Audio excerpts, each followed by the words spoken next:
Hello दोस्तों, नमस्कार। स्वागत है आप सभी का आपके अपने यूट्यूब चैनल टारगेट विद अभी पे। आरआरबी एनटीपीसी की परीक्षा जो अभी चल रही है, आज हम उस पर विस्तार से चर्चा करेंगे। 13 जून सेकेंड शिफ्ट में जो प्रश्न पूछे गए हैं उनकी न केवल समीक्षा करेंगे बल्कि साथ ही साथ उनसे जुड़े संभावित प्रश्नों पर भी चर्चा करेंगे जो कि आने वाले शिफ्ट जितने भी होने वाले हैं या ग्रुप डी की परीक्षा में पूछे जा सकते हैं। तो वीडियो को अंत जरूर देखें क्योंकि इसमें हम आपको सटीक जानकारी और अगले शिफ्ट के लिए गाइडेंस देने वाले हैं और संभावित प्रश्नों पे चर्चा भी करेंगे। तो चलिए बिना देरी किए शुरू करते हैं। कि इसमें जो पहला प्रश्न आपका पूछा था कि झूम की खेती किस राज्य में की जाती है, कि झूम की खेती किस राज्य में की जाती है, तो आपके राज्य हैं असम में, नागालैंड में भी, मेघालय और मिजोरम, त्रिपुरा, अरुणाचल प्रदेश, इन सभी राज्यों में आपकी झूम की खेती की जाती है। और इससे जो संभावित प्रश्न जो पूछे जा सकते हैं उसको भी देख लीजिए कि झूम की खेती किस प्रकार की खेती है, तो यह है स्थानांतरित कृषि। और झूम कृषि को और किस नाम से जाना जाता है, तो इसे हम कहते हैं स्लैश एंड बर्न कृषि।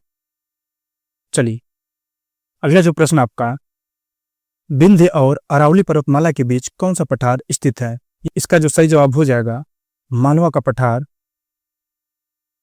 मालवा का पठार। इससे संबंधित जो प्रश्न है आपके, मालवा का पठार किस नदी बेसिन में स्थित है, तो यह है आपके चंबल और नर्मदा नदी बेसिन में आपके स्थित है।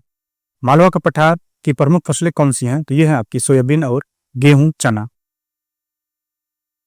चलिए अगला प्रश्न आपका आया था चंद्रयान से कि चंद्रयान 4 कितने LMV रॉकेट से लॉन्च होगा। इस प्रश्न को देखते हैं कि चंद्रयान 4 किस वर्ष लॉन्च किया जाएगा, तो यह अनुमानतः आपका 2028 से 2030 के बीच लॉन्च किया जाएगा। चंद्रयान 3 की सफल लैंडिंग कहाँ हुई थी, तो ये हुई थी आपकी चंद्रमा के दक्षिणी ध्रुव पर। ये आपके संभावित प्रश्न हैं जो आने वाले शिफ्ट में पूछे जाने की संभावना बन जाती है। चलिए अगला प्रश्न है जो पूछा गया था आपका कि कौन सी डिवाइस इनपुट आउटपुट दोनों की तरह कार्य करता है। ये आपके कंप्यूटर से संबंधित प्रश्न थे। तो आपके आउटपुट और इनपुट दोनों प्रकार से कार्य करता है, वो है आपका touch screen, hard disk, network card, pen drive. इससे संभावित जो प्रश्न आपके बन सकते हैं वो है कि प्रिंटर कौन सा डिवाइस है, तो यह है आपका इनपुट या आउटपुट। तो क्या बताएंगे, तो यह है आपका आउटपुट डिवाइस। स्कैनर किस प्रकार का डिवाइस है, तो यह है आपका इनपुट डिवाइस। चलिए अगला प्रश्न है आपका कि फरवरी 2025 में 5 चीतों को किस नेशनल पार्क में छोड़ा गया था, तो ये आपका छोड़ा गया था मध्य प्रदेश के कुनू नेशनल पार्क में। कुनू नेशनल पार्क किस राज्य में स्थित है, तो यह है आपके मध्य प्रदेश में। भारत में चीते किस देश से लाए गए थे, तो ये लाए गए थे नामीबिया और दक्षिणी अफ्रीका। प्रश्न संख्या 6, ग्रेट हिमालय को किस नाम से जाना जाता है, तो ग्रेट हिमालय को हम हिमाद्री या आंतरिक हिमालय या मुख्य हिमालय के नाम से भी जानते हैं। संभावित प्रश्न जो है आपके, हिमालय की सबसे ऊंची श्रेणी कौन सी है, वो है आपकी हिमाद्री। शिवालिक किस प्रकार का हिमालय है, वो है आपकी बाहरी हिमालय। दोस्तों आपको एक जरूरी पॉइंट बता दें कि अगर आप एनटीपीसी यानी कि आरआरबी एनटीपीसी और ग्रुप डी की तैयारी कर रहे हैं तो आपके लिए एक भरोसेमंद और टॉप क्वालिटी की किताब का चुनाव करने के लिए आपको बता रहे हैं जो आपकी तैयारी के लिए काफ़ी कारगर साबित होगी। इस वीडियो में जिन किताबों की हम सिफारिश कर रहे हैं वो आपकी तैयारी को सटीक और दिशा देने में मदद करेगी। इन किताबों में आपके पिछले प्रश्नों के जितने भी एग्जाम हुए हैं आरआरबी, एनटीपीसी, ग्रुप डी, सभी के प्रीवियस प्रश्न आपको उसमें देखने को मिलेंगे और संभावित प्रश्न जो बन सकते हैं वो भी उसमें आपको मिलेंगे और महत्वपूर्ण टॉपिक की व्याख्या आपको विस्तार से दी गई रहेगी। तो तैयारी को स्मार्ट और अच्छा बनाने के लिए ये किताबें सबसे कारगर साबित होंगी। तो इन किताबों का लिंक मैं डिस्क्रिप्शन में दे दिया हूँ, आप चाहें तो वहाँ से आप किताब को ऑर्डर कर सकते हैं और अपनी तैयारी को मजबूत बना सकते हैं। चलिए देखते हैं अगला प्रश्न। प्रश्न संख्या आपका 7 है कि 2025 मानव विकास सूचकांक में भारत की विकास दर कितनी है, तो यह है आपकी 0.685।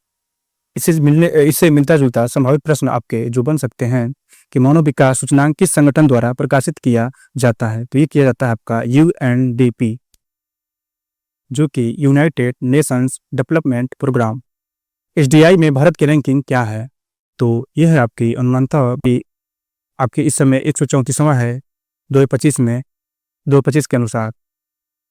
चलिए अगला जो प्रश्न है आपका पूछा था कि लक्षद्वीप के किस द्वीप में सबसे कम जनसंख्या है? तो वह है आपका बिट्रा। संभावित प्रश्न देखते हैं कि लक्षद्वीप का सबसे बड़ा द्वीप कौन सा है? तो वह है अंधेरी। लक्षद्वीप की राजधानी क्या है? वो है आपकी करवती। अगला प्रश्न है आपका कि 2001 की जनगणना में 1 मिलियन वाली बड़े शहरों की सूची में किस शहर को शामिल किया गया? तो आपके विकल्प कौन कौन दिए गए थे ये स्पष्ट नहीं हो पाया। बाकी इससे संबंधित जो प्रश्न है उसको देख लेते हैं कि 2001 जनगणना के में भारत की जनसंख्या कितनी थी? तो ये थी लगभग आपकी 1.02 अरब। भारत में सबसे अधिक जनसंख्या वाला राज्य कौन सा है? तो वह है आपका उत्तर प्रदेश। और क्षेत्रफल की दृष्टि से उत्तर प्रदेश किस स्थान पे आता है वो कमेंट करके आप बताइए। और सबसे क्षेत्रफल की दृष्टि से सबसे बड़ा राज्य कौन सा है ये भी आप कमेंट करके आप बताइए। चलिए प्रश्न संख्या 10, 1813 का चार्टर एक्ट में क्या हुआ था? 1813 का चार्टर एक्ट में क्या हुआ था? तो ईस्ट इंडिया कंपनी का व्यापारिक एकाधिकार समाप्त कर दिया गया था। इससे जो संभावित प्रश्न बन सकते हैं उसको देखते हैं। 1813 के चार्टर एक्ट में शिक्षा के लिए कितनी राशि निर्धारित की गई थी? तो की गई थी आपकी 1 लाख प्रति वर्ष। चार्टर एक्ट 1833 का मुख्य प्रावधान क्या था? तो भारत में ईस्ट इंडिया कंपनी का व्यापार पूरी तरह से समाप्त करना।